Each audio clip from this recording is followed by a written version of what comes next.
जेब की परवाह तब नहीं होती है जब भगवान आपका साथ देते हैं। वही देता है, वही आगे करवाता है। हम इंसान कौन होते हैं कुछ करने वाले।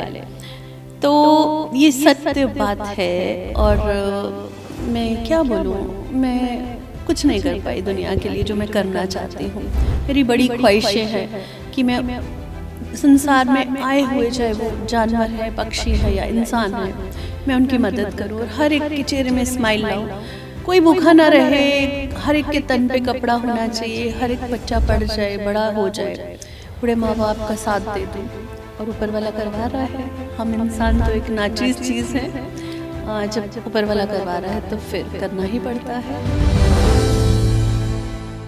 ये अलग बात कि चुपचाप खड़े रहते हैं, मगर जो लोग बड़े हैं वो बड़े रहते हैं। संध्या जी, आज आपका तारुफ हम किस तरह से करवाएं? एक सोशल एक्टिविस्ट के तौर पर, एक बिजनेस वूमेन की तरह, या फिर एक फिलैंथ्रोपिस्ट की तरह? संध्या जी, बहुत तारीफ़ कर ली आपने, लेकिन मुझे गुलजार साहब की कुछ पंक्तियाँ याद आ गई। मैंने बच्चों को बातों में लगा रखा है, काश इतने में गुजर जाए खिलौने वाला। कहते हैं इंसान अपने लिए जीता है, लेकिन अगर किसी और के लिए जीना शुरू कर दे तो हमारी ज़िंदगी सफल हो जाती है। हम कौन होते हैं इस संसार में कुछ करने वाले? अगर हमें कोई चुनता है तो वो ऊपर वाला है। उसकी ब्लेसिंग्स होती हैं ढेर सारी, और वही अपने चुने हुए लोगों को इजाज़त देता है कि उनके ही बनाए हुए लोगों की कुछ हद तक हम मदद कर पाएँ। इस संसार में बहुत लोगों को हमारे जैसों की ज़रूरत है, और मैं अपने आप को ब्लेस फील करती हूँ कि मुझे ऊपर वाले ने मौका दिया कि मैं कुछ थोड़ा बहुत इंसानों के लिए कुछ कर पाऊँ, और वही किया मैंने। और कहते हैं कि इंसान अपने लिए जीता है, लेकिन दूसरों के लिए जिए तो वो जो अलग सा एक सुकून मिलता है, खुशी मिलती है, उसकी कुछ बात ही अलग हो जाती है। संध्या जी, कितना मुश्किल रहा आपका अब तक का ये सफ़र? एक बिजनेस वूमेन के तौर पर आपने शुरुआत की और आज सोशल एक्टिविस्ट हैं आप। काफ़ी मुश्किलात आई हुई होंगी आपको, क्योंकि एक गृहिणी के तौर पर भी आपने खुद को, अपनी जो जगह है वो आपने बनाई। नए घर में आप शादी के बाद आए। एक माँ के तौर पर आपने अपनी जिम्मेदारियाँ बखूबी निभाई, एक बहू के तौर पर, एक पत्नी के तौर पर। तो कितना कठिन रहा ये सफ़र या कितना आसान? संध्या जी, बहुत सारे क्वेश्चंस आपने पूछ डाले कि एक गृहिणी जो होती है वो पहले माँ रहती है। तो माँ बनती है तो उसको घर भी देखना पड़ता है, बच्चों को संभालना पड़ता है, और साथ साथ में अगर मैंने बिज़नेस स्टार्ट किया जो मुझे 34 साल हो गए, एक अपीयरेंस जो मैंने ब्रांड बनाया था उसको भी देखना था। तो बहुत मुश्किल नहीं होता, क्योंकि अगर आपको फैमिली सपोर्ट करती है तो मैं ब्लेस फील करती हूँ कि मुझे फैमिली ने सपोर्ट किया, मुझे मेरे हस्बैंड ने सपोर्ट किया, मेरी mother law, father in law ने मुझे एक बहू के रूप में नहीं, बेटी के रूप में उन्होंने लाड प्यार से पाला। और मेरे बच्चे कहते हैं कि दुनिया के सबसे अलग बच्चे हैं, पर मुझे लगता है संध्या पहले चाय पीते हैं साथ साथ, और फिर मैं आपको अपनी स्टोरी बताती हूँ कि एक इंसान जब इतनी सारी जिम्मेवारियों से गुजरता है तो उसके लिए कितना कठिन होता है।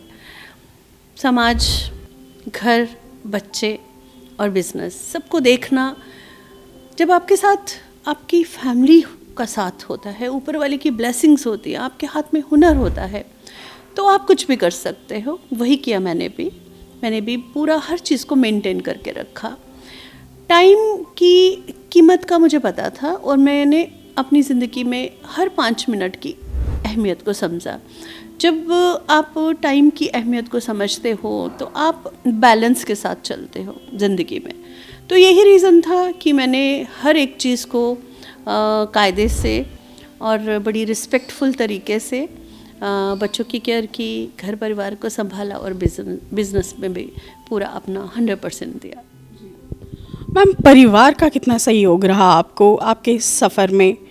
कितनी मदद आपको मिली आपके फैमिली की तरफ से, और बड़ों ने कितने खुले दिल से आपके इस डिसीजन का साथ दिया? जैसे मैंने बताया आपको कि इंसान इनकम्प्लीट होता है बिना अपनी फैमिली के, बिना अपने बच्चों के। मैं इस दुनिया में सबसे ब्लेस्ड इंसान थी कि मुझे इन सब की ब्लेसिंग मिली, इन सब का साथ मिला, तो मैंने एक ऐसा मुकाम हासिल किया। एक घुटन थी कि बिज़नेस के साथ साथ मुझे कुछ लोगों की सेवा करनी है। तो मुझे याद है वो दिन, एक माई आया करती थी मेरी बुटीक में और वो कुछ बात ना करती थी और सामने बैठी रहती थी। एक दिन आखिर मैंने उनसे पूछ लिया और मैंने उनको बोला भी कि माई आप आती हो, लेती कुछ नहीं हो, तो क्या कुछ ज़रूरत है आपको? तो उसकी आंखों में आंसू थे। कहती मेरी पोती की शादी है लेकिन हमारी गुंजाइश नहीं है। पहले एक टाइम हुआ करता था, हमारे पास बहुत पैसे थे तो हम आपसे डिज़ाइनिंग करवाते थे, और जब वो मेरी पोती छोटी थी तो मेरी ख्वाहिश थी कि वो आपसे डिज़ाइनिंग कराए, लेकिन हाथ तंग हो गया है किसी रीज़न की वजह से।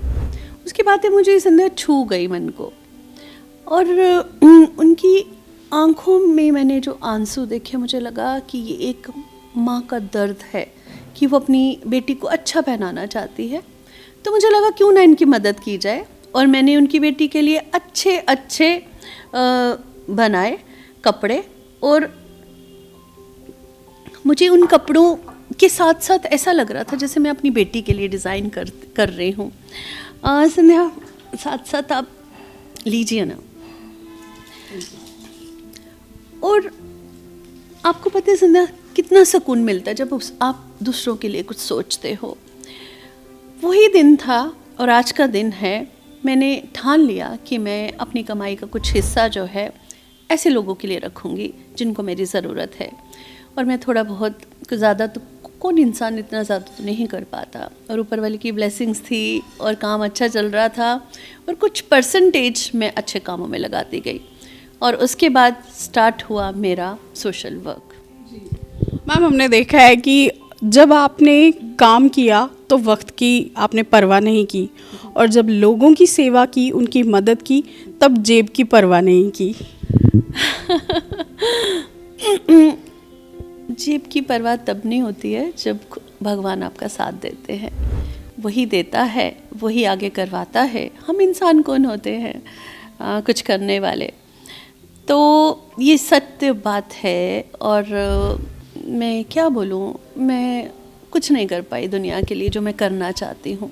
मेरी बड़ी ख्वाहिशें हैं कि मैं संसार में आए हुए, चाहे वो जानवर हैं, पक्षी हैं या इंसान हैं, मैं उनकी मदद करूं और हर एक के चेहरे में स्माइल लाऊं। कोई भूखा ना रहे, हर एक के तन पे कपड़ा होना चाहिए, हर एक बच्चा पढ़ जाए, बड़ा हो जाए, बूढ़े माँ बाप का साथ दे दूं, और ऊपर वाला करवा रहा है। हम इंसान तो एक नाचीज़ चीज़ है, जब ऊपर वाला करवा रहा है तो फिर करना ही पड़ता है। जी संध्या मैम, ये अवार्ड फंक्शन आपने कब से शुरू किया, इस बारे में बताएं आप। संध्या जी, ये 2018 में ये अवार्ड फंक्शंस की शुरुआत की गई थी, और हर साल ये अवार्ड फंक्शन किया जाता है जिसमें नामी ग्रामी लोग जो हैं इस अवार्ड फंक्शन का हिस्सा बनते हैं, और वो अपने आप में उनकी जो प्रोफाइल है वो बड़ी स्ट्रॉन्ग रहती है। इस साल 24 मार्च को फिर से ये अवार्ड फंक्शन जम्मू में होने जा रहा है। जो इस दफ़े के जो अवार्डीज़ हैं वो पहले की प्रोफाइल से ज़्यादा स्ट्रॉन्ग उनकी प्रोफाइल है, और हमें बड़ी खुशी हो रही है कि हम उनको इस अवार्ड से सम्मानित करेंगे। मैम, इस अवार्ड फंक्शन के बारे में आप ज़रा खुल के बताएंगे कि किस तरह का अवार्ड फंक्शन आपका रहता है और किस तरह की पर्सनालिटीज़ को आप इनवाइट करते हैं। संध्या जी, आप पीछे देख रहे हैं कि कैसी कैसी प्रोफाइल हैं जो ये अवार्ड फंक्शन का हिस्सा बन चुकी हैं, और हमें बड़ा प्राउडली कहना पड़ता है कि ऐसे लोग जब ये अवार्ड फंक्शन का हिस्सा बनते हैं और अवार्डीज़ के रूप में आते हैं तो हम महाराजा जी का नाम और वर्ल्ड वाइड जो है वो उनका नाम ऊंचा करते रहे हैं, और आगे भी उम्मीद है कि हम ऐसे ही महाराजा जी का नाम, जो हमारा एक मकसद था कि हम देश विदेश में उनका नाम ऊंचा रखेंगे, और यही अवार्ड फंक्शन एक ज़रिया है जिनकी वजह से हम उनका नाम जो है वो रोशन कर पाए। मैम, कितना आपको सहयोग सोसाइटी से मिलता है इस फंक्शन को ऑर्गेनाइज करने में, या किस तरह के लोग आपसे जुड़ना चाहते हैं इस अवार्ड फंक्शन के ज़रिए? संध्या जी, हमेशा से मुझे महाराजा जी की ब्लेसिंग्स मिलती रही थी, जिसकी वजह से बहुत सारे जो लोग हैं वो हमेशा से इस अवार्ड फंक्शन का हिस्सा बनने के लिए आगे आए, हमेशा आगे आते रहते हैं। बड़े बड़े बिजनेस हब से लेके सिविल सोसाइटी के लोग इस अवार्ड फंक्शन का हिस्सा बनते हैं। इतनी हमने उम्मीद नहीं की होती है जितना वो हमारी उम्मीदों से ज़्यादा बढ़ चढ़ के हमारा साथ देते हैं। इस बार के अवार्ड फंक्शन में भी बहुत सारे फ़ोन कॉल आ रहे हैं खुद ब खुद इस अवार्ड फंक्शन का हिस्सा बनने के लिए, और हमें उम्मीद है इस बार का जो अवार्ड होगा 24 मार्च को, ये अपने आप में ही दर्शाएगा कि हमने कितना अच्छे से निभाया और हमारी हॉस्पिटैलिटी में कोई भी कमी नहीं आएगी। मैम, फैशन इंडस्ट्री को लेकर आज यूथ में एक बहुत क्रेज़ देखने को मिलता है और बहुत से नौजवान हैं जो इस फील्ड में आना चाहते हैं। वहीं दूसरी तरफ आपको हम देख रहे हैं, इतने सालों से आप इस इंडस्ट्री में हैं, एक जाना माना नाम है आप, इतना आपने नाम कमाया है इस फील्ड में। अपीयरेंसेस, आपका अपना एक ही ब्रांड है, आप अपने इस पहलू से भी थोड़ा रूबरू करवाएंगे हमें? संध्या, आप बहुत ज़्यादा प्रशंसा करती हो मेरी। नाम इतना ठीक है, थोड़ा बहुत कमा लिया है मैंने नाम कमाने के लिए मुझे 34 साल लग गए और दिन रात खूब मेहनत करनी पड़ती है। इतना आसान नहीं है किसी चीज़ को उस मुकाम तक पहुंचाना। दिन रात मेहनत की है और रोज़ मुझे पढ़ना पड़ता है, क्योंकि फ़ैशन जो है दिन ब दिन चेंज होता रहता है और हर जनरेशन को मैं सेटिस्फाई करती रही। और इसके लिए मेरी कड़ी मेहनत, मेरे घर की सपोर्ट, मेरा अपनों का साथ और लोगों की ब्लेसिंग्स, जिनके लिए मैंने डिज़ाइनिंग की। और मुझे लगता है कि मुझे अभी बहुत कुछ करना है दुनिया के लिए, समाज के लिए, और उनको सजाना है। और अगर सबकी ब्लेसिंग रही तो मैं ज़रूर ये मुकाम हासिल कर पाऊँगी। इस अवार्ड फंक्शन के लिए आपको हमारी ढेर सारी शुभकामनाएं। वहीं as a mother, as a wife, as a बहू, in total as a complete गृहिणी, हम यही उम्मीद करते हैं कि आप हमेशा सफल रहे, आपके परिवार का साथ आपको यूं ही हमेशा मिलता रहे, और सोशल एक्टिविस्ट के तौर पर आप और भी कई ज़िंदगियों में इसी तरह खुशियां भरती रहें। वहीं एक एंटरप्रेन्योर के तौर पर कई और लोग आपको देखकर यूं ही प्रेरित हों और आपका ये सफ़र हमेशा ऐसे ही खुशनुमा रहे।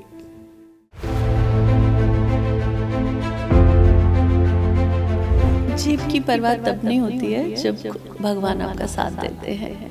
वही देता है, वही आगे करवाता है। हम इंसान कौन होते हैं कुछ करने वाले। तो ये सत्य बात है। और मैं क्या बोलूँ, मैं कुछ नहीं कर पाई दुनिया के लिए जो मैं करना चाहती हूँ। मेरी बड़ी ख्वाहिशें हैं कि मैं संसार में आए हुए, चाहे वो जानवर है, पक्षी है या इंसान है, मैं उनकी मदद करूँ और हर एक के चेहरे में स्माइल लाऊं। कोई भूखा ना रहे, हर एक के तन पे कपड़ा होना चाहिए, हर एक बच्चा पढ़ जाए, बड़ा हो जाए, बूढ़े माँ बाप का साथ दे दूँ। और ऊपर वाला करवा रहा है। हम इंसान तो एक नाचीज़ चीज़ है, जब ऊपर वाला करवा रहा है तो फिर करना ही पड़ता है। CEN न्यूज, देश प्रदेश की ताजा तरीन खबरों के लिए CEN न्यूज को सब्सक्राइब करें और रहें पल पल की खबर से हर पल बाखबर।